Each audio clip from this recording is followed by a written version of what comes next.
առավոտվանից արշավ է մեր քաղաքական ուժի ուժեղ Հայաստանի նկատմամբ, խուզարկություններ են, բերման են ենթարկվել մեր համակիրներ և մեր ցուցակի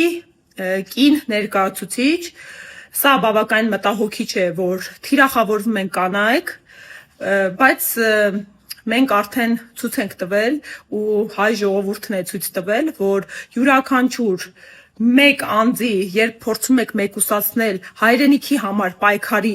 ճանապարհից, փոխարենը 10 հոգի համալրում է մեր շարքերը։ Էնպես որ ժողովուրդ ջան, մենք հիմա ուղևորվում ենք հակակոռուպցիոն կոմիտե